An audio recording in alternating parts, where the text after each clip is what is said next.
Peter Holland, welcome to my living room. Lisa Marie, it's really great to be here with you today.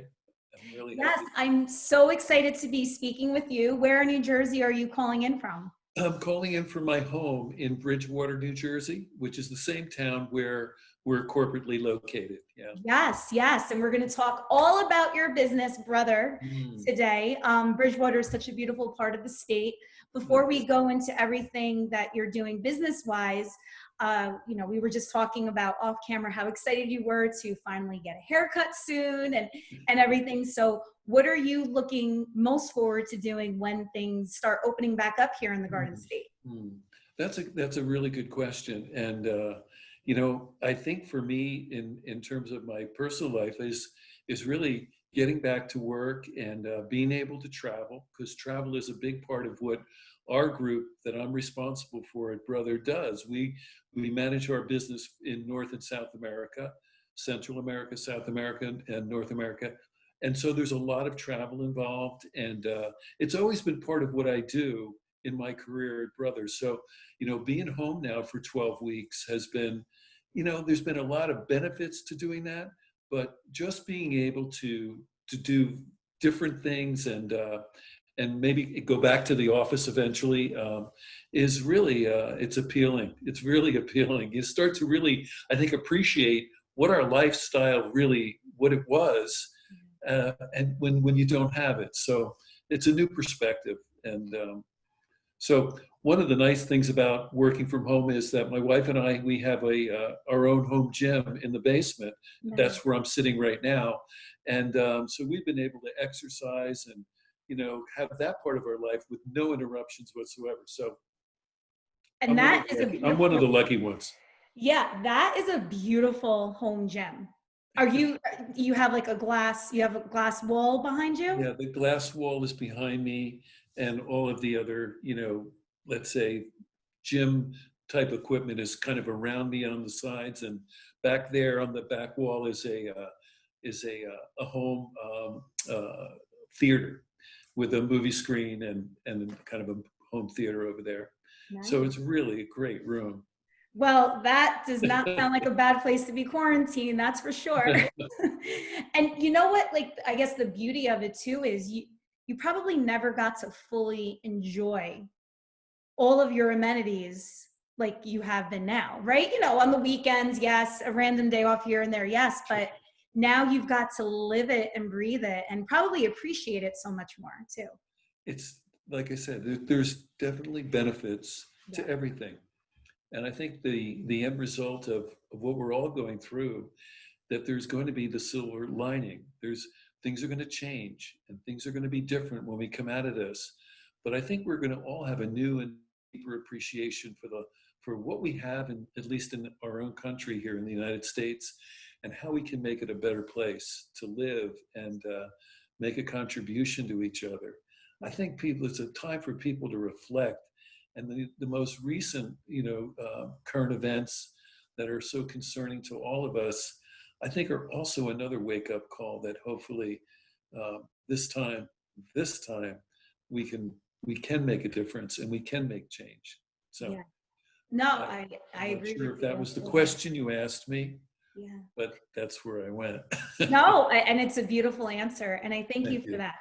Now, Thank I you. know that Brother International, they've really taken this time to do a lot of good as well, Mhm. and that's what brought us together today to just Yeah. speak to what programs you've implemented over the past Yeah. 12 weeks. Well, Brother we're a very big company, best known for printers and fax machines and things for home office, small office, home office automation. And the group that I'm responsible for at Brother, the Industrial Product Group, is a very small, let's say, business unit inside of a very big company. And so when the pandemic came down and we started seeing this trend where large apparel companies were transitioning into the production of masks and PPE related garments and what have you, we started seeing an opportunity. And then we came across a press release on a group of 12 US companies that created a coalition with the US government to create a supply chain of masks for what was happening here with the virus. And so when we saw that, we saw a lot of names we're very familiar with, because this is really the business that we do business with these companies. We sell them automated sewing systems for apparel production. And so we said, let's make a contribution. Let's see if we can get involved. So we earmarked 100 machines of a very specific model in our product line. And we went about networking into each one of those 12 companies. And most of them were very graciously accepted our offer, and we were able to make donations. And very quickly, those 100 machines got gobbled up in, let's say, various quantities to different companies, companies like Brooks Brothers and Sanmar, LA Apparel, Lucky Brand, Beverly Knits, to name a few. And these companies are now making masks, and we were able to, participate in that. It was really a great program. It was a lot of fun, and it led to things like what we're doing here today. Yeah. I mean, think about all the new friendships that we've all made, even through the computer, thanks to Zoom. Right. And that, again, that's another positive to definitely come out of this. Right. So you just named a lot of heavy hitters Yeah. in the fashion industry, but I also know that you're doing a lot too for the people in your backyard that need PPE Yes. and masks. There's a charitable group called New Jersey Masks. And we donated sewing machines to New Jersey Masks, who is basically, they're making the PPE related masks, and they're donating them to hospitals and nursing homes and various, civic type of organizations. So, we saw that as an opportunity too, and we jumped on that, and we made a really nice contribution there as well. So right here in New Jersey, we were able to make a difference. And the thing about Brother, our company, is that we're very, very active in the community. Things like planting trees, or cleaning beaches, or making lunches at the Mission in Morristown, making contributions. We have groups in the company that, like small, activity groups who do things like that and look for opportunities where we can make charitable contributions to the community. And I think it speaks a lot about our company. We heard all about all the layoffs that took place, over the past 12 weeks, unemployment, people applying for unemployment. It's unprecedented. We haven't let go of one single employee. And wow. We have a plan to maintain everyone. And we've created this work from home initiative, like most companies, right? And supplied our employees with really, state-of-the-art home environment, office equipment, and so that they could work in an effective way. And I think that it speaks volumes to the type of company that we are. I've been at Brother it'll be 40 years in December. Congratulations. Believe it or not. How is that possible? People say that, Because you look 40, but how is that possible? You have a variety of lives, and you have a variety of different challenges, and everything's always changing anyway. So you try to keep up with the change. And, it wasn't my plan. I always say my career found me. I didn't find it.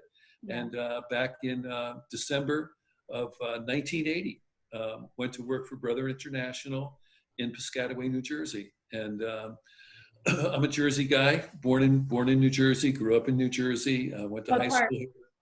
A little town in Monmouth County called Rumson. Yeah, of course. Yeah, it's a beach community, and it's right next to Seabright. And I just had a wonderful childhood. Went to Christian Brothers Academy in Lincroft, New Jersey, and then, went on to college and ended up with Brother. So of all things, I never could have imagined that I would be working for a company like Brother. But historically, that's just a little bit of background. But I've been here for 40 years, and I've seen a lot. And the human side of our company is amazing, because we went through a period, the group that I'm responsible for, where the apparel industry went on a nosedive. Everything left when NAFTA was signed in 1998. NAFTA was signed with Mexico, and it was like the gold rush. The apparel companies went to Mexico because of the cost of labor, and the business for us went down so sharply over a 4-year period. I can't even really describe it, but we had to let people go from our division, and it was the hardest thing. And I saw it in the management of our company, and it was so painful to do that. It was the last thing they wanted to do. And so in a situation that we're in like today, where expenses become so, let's say, important to every business, we're maintaining our employee base, and we have every intention of recovering from this 3-4 month swoon and going back to our normal level of business and recovering this year. So I think that I just wanted to say that because I think that that's the way I feel about our company. No, and just in, receiving all of the work that you've done, and just reading up on the different charities like Design Lab Give, Yes. and places like that, I like the amount of good work that you have spread and goodwill. It's all going to come back to you in spades. I'm a big believer in that. I completely agree with you, and I believe in that. And it's created opportunities for us because we have new relationships with new companies, and PPE related, sewing and manufacturing is alive, and people are looking to do it. And so I think it's going to create business opportunities. It's always the one door closes, another one opens. Yeah. And if you're awake, you're going to be able to walk through that door and realize whatever is on the other side of it. And I think that there's a lot of opportunity for all of us to find new ways of making a living and working and making a contribution to, let's say, to the future of this country. Yeah. So speaking of the future, I mean, you've obviously had a pulse on the fashion industry for decades. Where does the fashion industry go from here? That's another interesting question. I think what we're going to be seeing more and more of, like this company called Through Six. Through Six has an on-demand model where you basically get fitted for your clothes and you order it on a demand basis, meaning it's all basically like custom made for you, and they don't inventory anything. So I think we're going to see more kind of virtual kind of retail. I think we're going to see more creative ways for apparel companies to sell their products to the consumer. The old way, but I think that retail stores are going to have to remain because there's certain things that you just want to try on. Of I mean, course. it's not easy to buy a pair of jeans without trying them on. Or a bathing suit. Or a bathing Oh, for girls, not for guys, but for girls. Yes. For anybody. And Yeah. shoes is another one. You buy a pair of shoes online, you end up returning them 2 or 3 times before you can get the right size or the right fit. It's just, so I think there'll always be a place for that. But I think that there is going to be a new way of actually selling and buying clothes and different apparel items. I think that that's around the corner for us. That technology is already here. It just needs to be put in a form that we can actually implement it. Yeah, I'm just thinking about the mall that's right around the corner from you, right? Yeah. Bridgewater Commons, and then Short Hills, and those places, Right. even ghost towns, already struggling even before this. Right. So What's interesting? We're in the garment decorating business. Is another component of what we do, and we have a digital printer for printing on T-shirts. And rather than screen print, you digitally print, anything that you can create in CorelDRAW or use any kind of design tool, and you just download it to the machine, and the machine prints the T-shirt, and you've got a T-shirt. So a lot of our customers have online businesses and online stores like Scalable Press and Custom Ink and Zazzle and Cafe Press, to name a few. And what they do is they take our machine and they have these lines of machines. One of our customers has over 200. These are $30,000 printers. And the amount of business that's being done as a result of the pandemic is incredible. Their business has spiked unbelievable the number of prints that they're getting orders for. So you go on, design your own shirt, put whatever you want, order your shirt, 2 days later, it's on your doorstep. And that's the model. And so those customers and our business is like, it's just been amazing to see the spike as a result of people being at home and wanting to create some crazy t-shirt, like, I'll take a Corona, but, hold the virus. So just kind of crazy stuff like that. And that's certainly been one of the benefits that we've seen, as a result of something taking place in society. Yeah. Yeah. Yeah. I'm excited to see all the creativity that comes out of quarantine. Yeah. Fashion, movies, music, books. A lot of people got to bunker down with their thoughts, and there's a lot to think about nowadays. So there's going to be a lot Absolutely. to come out of it. Mm-hmm. Well, Peter, this was so fun. I look forward to meeting you in person one day, hopefully soon, after we get our haircuts and massages and everything else we've been lacking over the past 3 months. Yeah. You might not recognize me with a haircut. No. But people don't recognize me now without a haircut. So No. what are you gonna do? It's fine. It's fine. Where can people find out more about Brother? Yeah, well, you can go to brother-usa.com and you can choose any one of our divisions or product groups and just click on that, and you'll be able to see how to contact us with any information that you would like with respect to our products and with respect to the industrial product group, and whether it's sewing machines or a digital garment printer. All the information is there, and we would love the opportunity, of course, to talk to anybody about any business plan that they may have and want to discuss with us. We're always available for that, and regardless of the pandemic, we've worked from home in a really effective way. And I guess June 22nd is kind of the the green light date when we'll be transitioning people back into work. And then we have all these protocols in place to protect the integrity of each individual and keep them safe as possible, and still kind of try to transition back into a normal office environment, whatever normal is going to look like. Lisa Marie, thank you so much for the so much. invitation, and Yes. I enjoyed it. It was a great opportunity. Yes. Thank you so much, Peter. I'll talk to you soon. Bye now. Bye.